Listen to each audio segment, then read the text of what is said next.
Bonjour everybody. On va faire quelque chose de différent aujourd'hui.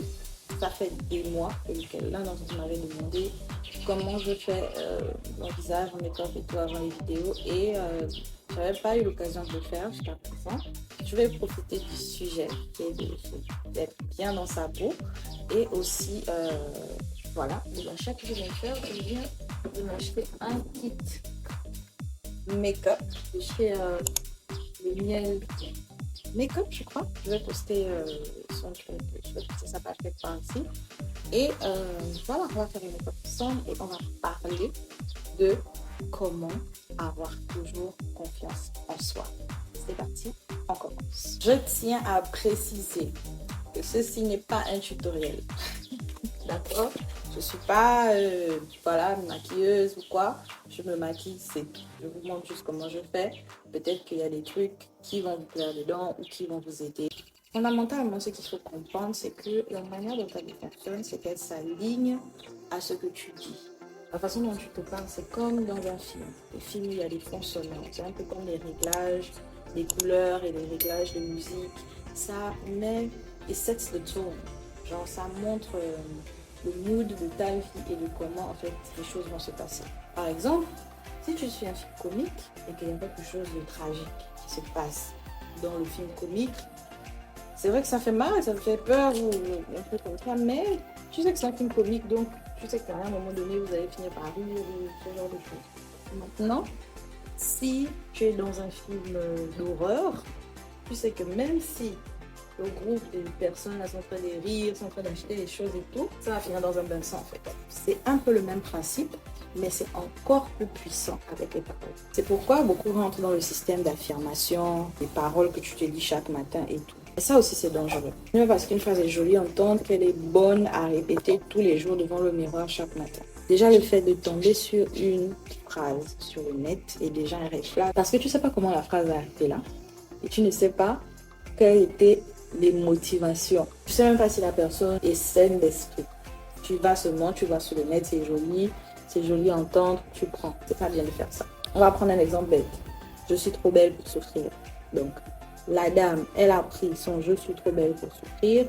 Elle décide de répéter ça tout le temps. Donc, voilà maintenant quelqu'un qui n'a aucun problème, hein, mais qui commence à répéter tous les jours je suis trop belle pour souffrir. Je suis trop belle pour souffrir. Je suis trop belle pour souffrir. Voilà maintenant sa vie qui ne comprend rien parce qu'elle ne comprend pas. Sa vie ne comprend pas pourquoi elle dit qu'elle est trop belle pour souffrir. Deux choses. Soit la vie s'aligne à ce qu'elle dit, donc c'est-à-dire qu'elle se retrouve dans des situations où ça a un sens de dire je suis trop belle pour souffrir. Soit elle refuse et elle rejette les souffrances nécessaires qui sont dans sa vie parce qu'elle est trop belle. Parce que c'est pas toutes les souffrances qui sont mauvaises. Grandir, ça fait mal. Et si tu refuses de passer par le processus de maturation, tu ne vas pas avancer. Mais non, si chaque souffrance qui vient vers toi, tu les refuses parce que tu es trop belle, tu ne vas pas avancer dans la vie. Et tu deviens maintenant un problème toi-même pour ton avancée. Tout ça pour dire que ce que tu dis compte, ce que tu dis sur toi-même, ce que tu te dis à toi-même compte. Et c'est pareil si on met des notes ou de la musique sur ce que tu dis en fait. Et je parle ici des chansons. S'il y a des chansons que tu répètes encore et encore et encore et encore, ta vie va commencer à ressembler à ces chansons-là. Et puis si vous remarquez bien, les personnes qu'on écoute souvent ou qu'on a écoutées dans le passé, parce que bon, aujourd'hui, certains d'entre nous, on a remporté cette bataille-là. Quand tu regardes leur vie et ce qu'elles chantent, il y a souvent une grande différence. Tu vas voir les grandes stars américaines et tout, donc je ne vais pas citer les gens ici, mais tu vas voir que on va t'encourager à aller en boîte, à te dévergonder, à faire toutes ces choses et tout. Mais quand tu regardes la vie de ces personnes, elles font ces choses pour le travail, mais dans leur vie à elles-mêmes, elles ne font pas ces choses. Elles sont mariées, elles ont des enfants, elles investissent, elles construisent. Vous voyez déjà qu'il y a un problème. Et ça arrive souvent après ce dont je vais parler tout à l'heure.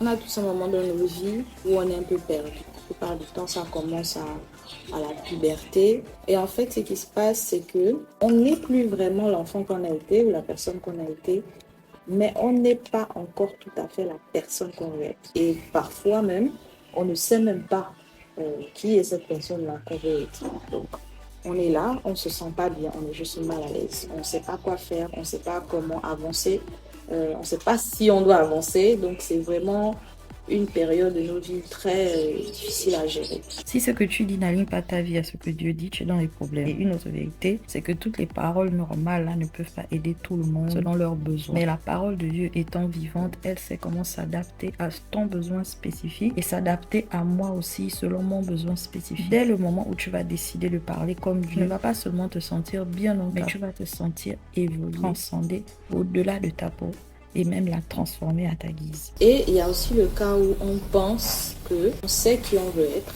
et on sait comment on fait, mais le fait d'y arriver ne dépend pas de nous. Ce qui te permet de devenir qui tu es ou qui tu veux être, c'est ce que tu sais.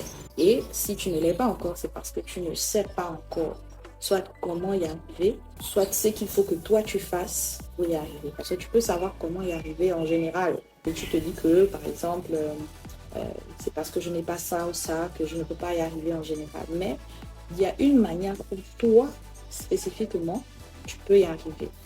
Bon. Ah, Seigneur, mon petit-ange.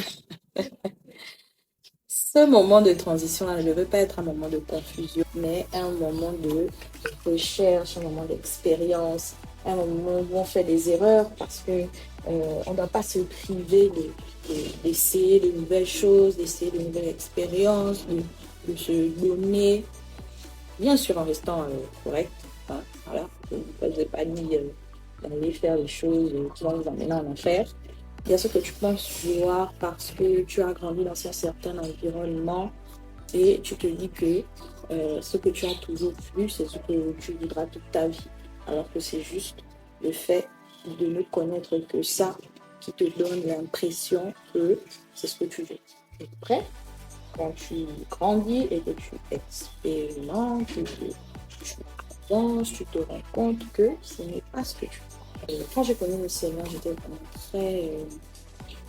très amoureuse. Très amoureuse du Seigneur et je voulais faire tout à fond. Comme j'avais peur d'être rejetée, j'étais persuadée qu'il fallait que je me calme. Il fallait que je parle pas trop de Dieu. Il fallait que je sois pas trop... voilà, que je fasse pas ma chrétienne en fait chaque fois.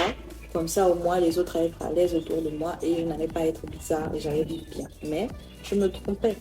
Je me trompais totalement. Plus je faisais ça et plus j'étais malheureuse, mais de ouf en fait. Si je savais ce que je sais maintenant, je ne devais même pas me prendre la tête. Je ne devais même pas me prendre la tête, je devais me vivre ma vie comme je le voulais, comme je le sentais et je n'allais même pas avoir tous les regrets que je me suis mise à avoir parce que j'ai voulu plaire à des personnes qui ne sont pas mortes pour moi. Les décisions physiques qui partent de l'épanouissement ont beaucoup plus de chances de réussir que celles qui partent de la colère ou bien de la tristesse ou bien de ce genre de choses en fait. Et si on insiste, alors que c'est pas comme ça que les choses doivent se faire, on se retrouve très souvent avec des problèmes de troubles alimentaires et de troubles mentaux. Si tu veux maigrir, tu n'as pas besoin de détester ton corps pour ça. Et puis il y a un truc là que je voulais dire. En grandissant à l'église, les gens utilisent souvent 1 Timothée 4:8 pour dire que voilà, on n'est pas obligé de faire du sport. C'est l'exercice spirituel qui nous emmène quelque part. L'exercice physique ne sert pas à grand chose. C'est pas faux. Mais pas grand chose ne veut pas dire rien. Comment tu fais pour aller évangéliser si tu n'arrives pas à marcher? Si après 20 minutes de marche, tu es essoufflé, comment tu vas dire à quelqu'un Jésus t'aime? C'est pas possible. Tu veux te réveiller tôt le matin, mais tu as mangé tout un seau de nourriture là-bas. Donc, ne rentre pas dans le plan du diable pour t'immobiliser. Bouge ton corps régulièrement. Nourris-toi correctement, c'est-à-dire au lieu de penser seulement à la quantité, regarde la qualité. Prends soin de ton corps parce que c'est lui que tu utilises pour faire les choses, en fait, pour vivre. Tu as besoin de ton corps. Tout dépend de la manière dont tu te vois déjà au départ. Moi, je me rappelle quand j'étais un peu plus jeune, que dans ma tête, je ne serais heureuse que quand mon corps allait avoir une certaine forme. Je pourrais m'habiller d'une certaine manière, me maquiller d'une certaine manière, les cheveux d'une certaine manière. Donc, tant que je n'avais pas ça, c'était normal d'être malheureuse. En fait, je suis malheureuse, c'est parce que je n'ai pas une brésilienne de 30 pouces. Les gens remarquaient ça parce que je le remarquais. Les gens voyaient que j'avais telle ou telle chose de bad, de bizarre, parce que j'arrêtais pas de le mettre moi-même en exergue. Donc voilà, un petit get ready with me pour aller nulle part. Je vous montrerai bien sûr tout ce que j'ai eu avec Miel Beauty. Je pense qu'elle elle aura bientôt une formation, un truc comme ça, où vous pouvez aller apprendre comment vous maquiller et tout. Donc allez sur Instagram, vous allez la trouver. J'ai aimé ces produits, c'est pas sponsorisé, je les ai achetés avec mon argent et voilà, j'aime bien. C'est vraiment important comment on voit les choses. Il faut voir les choses comme Dieu. Il faut voir les choses avec des yeux guéris. Donc la prochaine fois, on va parler de comment grandir sans être égoïste, comment avancer sans devenir le mauvais de la famille ou le mauvais du groupe d'amis. C'est vraiment un sujet qui me tient à cœur et j'espère que je vais vous voir. Donc on se dit à la prochaine. Bisous.